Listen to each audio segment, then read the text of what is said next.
in the early 70s in Ghana, and that was a building that made me become an architect. But what inspires me now really is a challenge of creating change. I mean, how can we in our own small way be part of change? And I'm an architect, so I use architecture as a backdrop, but it's not the only thing that inspires me. It's about how do we improve the lives of people and humanity as a whole. So that's my daily challenge. And as you can imagine, in Africa, it's tremendous. The need for all kinds of improvements is daunting, but we are here to be part of that change, and that's what gets me going every morning. Great. Okay, back to Westmount Charter. You had a question. So when you're designing the structures, how much does change play in your actual design? Do you allow for the structures to be flexible so that if the community doesn't need a new need, or if, let's say, the culture has a significant change over the next several years, is that incorporated into your design? Thank you.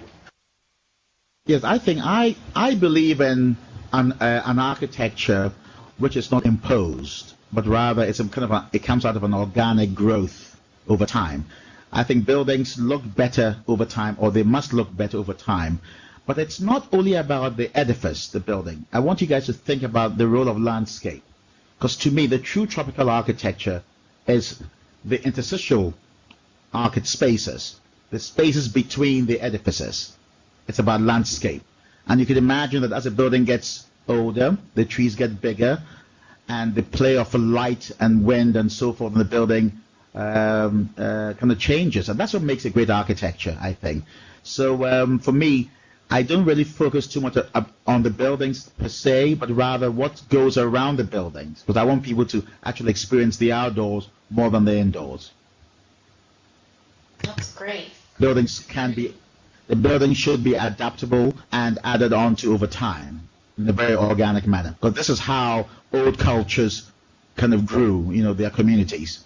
They added onto it. Absolutely. All right, so I think that's a very interesting point. I think typically when we think of architecture and design, we think of building and a physical structure. So thank you for giving us a little bit more to think about and dig into. In this dialogue, I want to ask the students from South Plantation if they have a question for their peers in Canada. Do you find that there are similarities in the communities that you live in, differences, or any additional questions?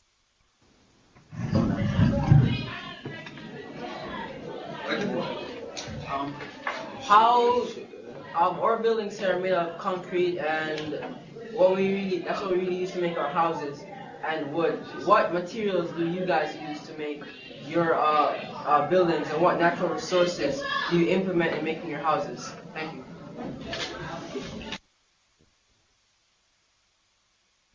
Yeah. Right now? Okay. Well, for buildings in in Canada up north in Calgary, we mostly use snow. You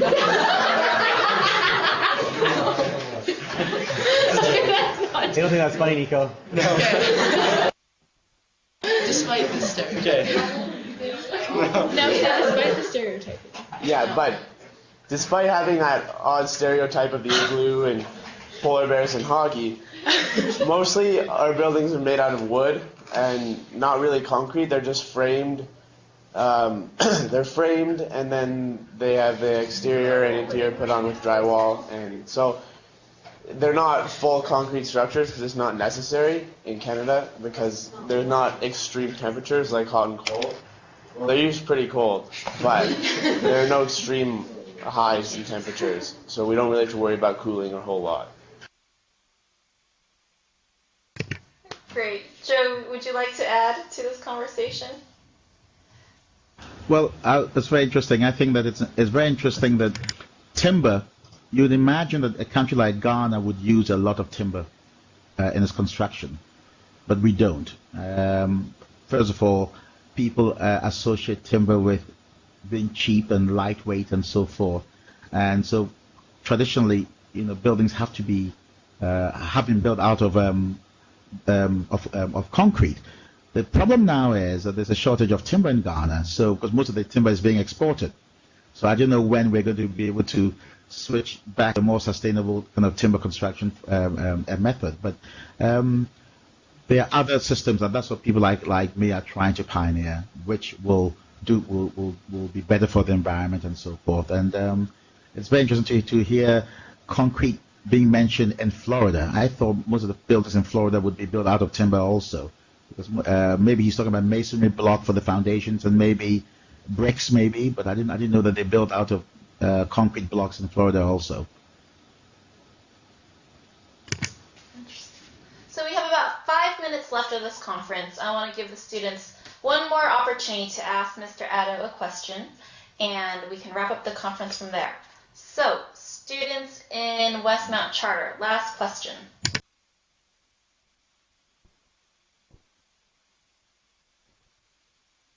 Yeah. All right. Hi, it's Anna again. I was wondering how you would integrate community into the structures you build, because we talked about the importance of community and what our communities are like, but how do you reflect that in the buildings? Thank you.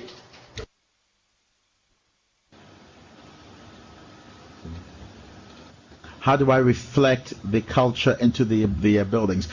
Well, that's a very that is the Achilles heel of most African architecture right now. How do we imbue culture into it? What I would say is culture is not one strand, and therefore the way I approach it is what are Ghanaians like, and how are they shaped by the environment and of climate, and how do they live? And so how do you create an architecture which talks about community living, bringing people together in a central kind of courtyard space? How do you get things cool passively, and so forth? So it's about how we live. Now you can imagine how we live. It's quite contrived these days because we are African, but we all have aspirations to be like people in the West. And most Africans, I must say, would love to have a building from Calgary transplanted directly into Ghana, and they will see nothing wrong with it. So people like me are working against the grain to convince people to go back to, the courtyard way of living, having outdoor spaces, not using air conditioning. Now that's a very tough sell. I mean, I live in a house with no air conditioning, and until people visit it, they really think it's impossible to live in the tropics without air conditioning, because people expect certain luxuries, which is not part of our culture. Your Western culture is now the new African culture, and so how does one work around that? I think that there can be a very harmonious balance. It's not one or the other. One has to face a reality that there's change and there's modernity, but without losing touch with one's culture and the way we live. It can be a very, I think, happy and comfortable marriage. Great question, Anna. Last question for supplementation.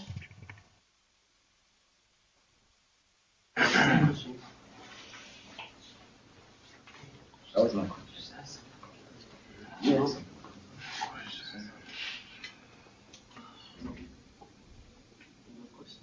Ask a question, we get to go to lunch.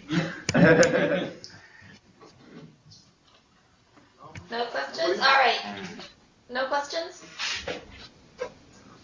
No. All right. So I'm surprised, students, you did not ask this question. So I will go ahead and ask. What was it like working with Brad and Angelina, Joe? Well, the great thing is we are still working with them. I was just in New Orleans a month ago working with them on this project. Well, I must say that Angelina is not as involved. She kind of supports Brad, but Brad is really secretly he's an architect. There's guys as an actor, I can assure you, he loves architecture, and his passion is to really bring change. And it's not singular; it's a collective effort. He sees us as bringing great minds together, different points of view, and let's help communities help themselves. And so it's not about him giving gifts to the people of the lower ninth ward, but they are actively engaged in the design process and also funding their own projects, and so